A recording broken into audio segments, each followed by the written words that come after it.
Assalamualaikum warahmatullahi wabarakatuh. Alhamdulillah alladzi hadana li hadza wa kunna linahtadiya laula an hadanallah. Asyhadu an la ilaha illallah wahdahu la syarikalah wa asyhadu anna Muhammadan abduhu wa rasuluh la nabiyya wa la rasula ba'dah.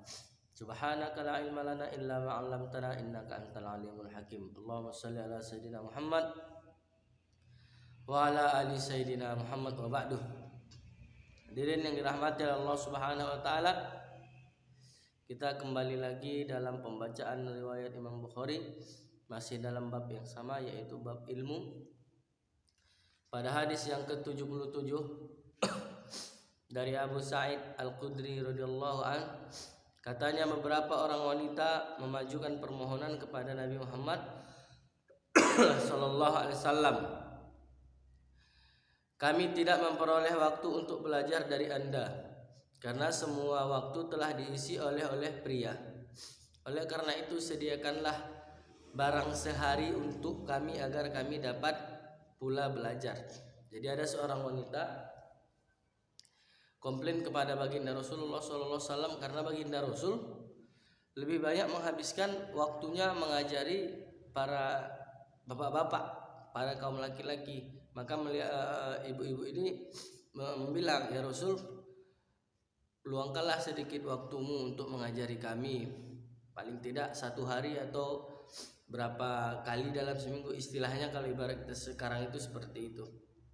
Maka Nabi menjanjikan kepada mereka suatu hari khusus untuk pengajian wanita, di mana Nabi mengajarkan dan menyampaikan perintah-perintah Allah Subhanahu wa taala. Salah satu sabda baginda Rasulullah SAW ialah, "Ma minkunna imra'atun tuqaddimu salasatan min waladiha illa kana laha hijaban minan nar." Faqalat imra'ah wasnataini faqala wasnataini. Kata baginda Rasul begini, menyampaikan kepada ibu-ibu ataupun para wanita pada saat itu, "Barang siapa di antara kamu kematian 3 orang anak, niscaya menjadi dinding baginya dari api neraka." Bertanya seorang wanita, "Kalau 2 orang bagaimana Rasul?"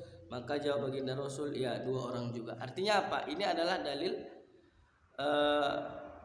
memberitahukan kepada ibu-ibu yang memiliki anak, kalau meninggal 3 orang anak, menurut hadis ini ya, itu menjadi tabir ataupun dinding dari api neraka. Kalau 2 bagaimana? 2 juga, kata baginda Rasulullah SAW. Dengan catatan, ketika ia diberikan cobaan itu dari Allah Subhanahu wa taala, ia sabar menerimanya. Meninggal anaknya 3 orang, sabar dia menerima cobaan dari Allah Subhanahu wa taala, dan hadiah dari Allah, kata baginda Rasul melalui riwayat ini, menjadikan dinding anak itu dari api neraka. Anaknya yang meninggal 3 itu menjadikan dinding untuk dia terlindung daripada api neraka. Makanya ini adalah keistimewaan untuk para ibu-ibu. Lalu hadis yang ke-80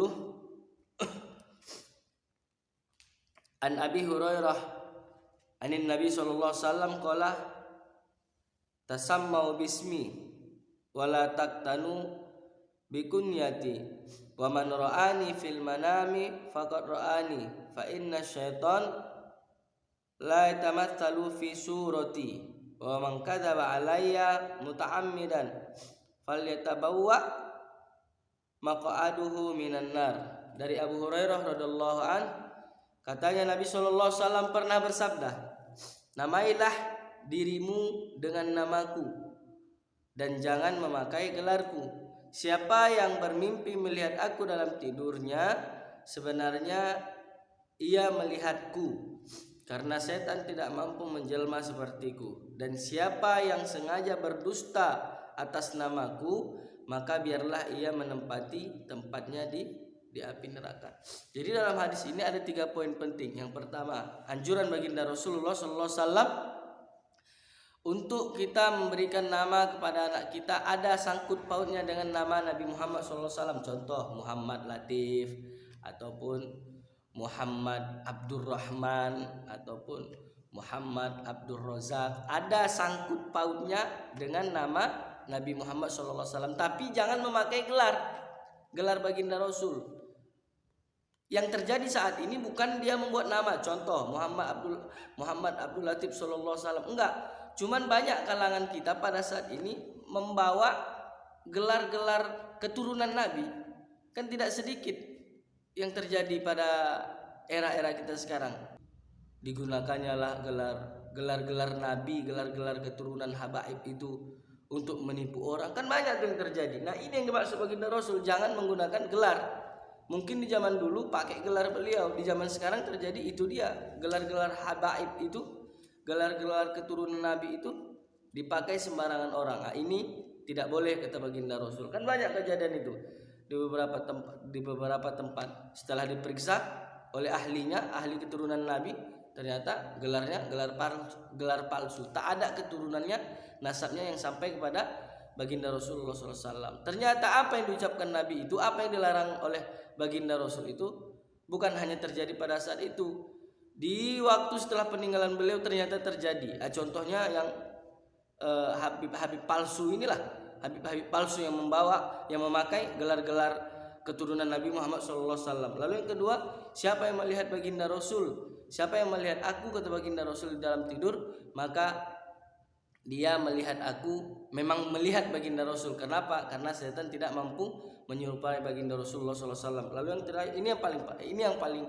hati-hati dalam menggunakan hadis. Kata baginda Rasul di sini, barang siapa yang berdusta atas namaku ini, kalau zaman sekarang ini kan karena banyak media itu kata si ini, kata si itu, kata si ini, hati-hati dalam menyampaikan sebuah hadis.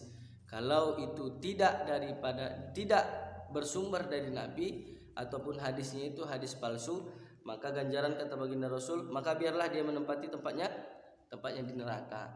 Jadi jangan main-main dengan menggunakan gelar Nabi, jangan main-main juga menggunakan nama Nabi ataupun menggunakan hadis palsu. Banyaklah keterangan-keterangan hadis palsu, ciri-ciri daripada hadis palsu. Silahkan lihat video Ustaz Adi Hidayat yang pakarnya, ataupun Ustaz Abdul Somad yang pakar hadis juga. Saya hanya menyampaikan bahwa efek daripada kita menggunakan hadis palsu. Banyak kadang di tengah-tengah kita ini menggunakan hadis-hadis palsu.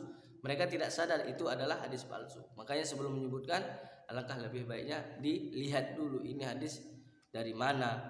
Kan sekarang gampang, media ada, bisa kita tonton. Ustaz Adi Hidayat, Al Mukarram, Ustaz Abdul Somad juga. Jadi dalam hadis ini ada 3 yang disampaikan oleh baginda Rasulullah SAW. Baiklah, hanya 2 itu saja yang dapat saya sampaikan pertemuan kali ini. Mudah-mudahan kita sehat semua. Di lain waktu ataupun pertemuan selanjutnya kita akan lanjutkan pembacaan hadis riwayat Imam Bukhari ini. Kurang lebih saya mohon maaf. Assalamualaikum warahmatullahi wabarakatuh.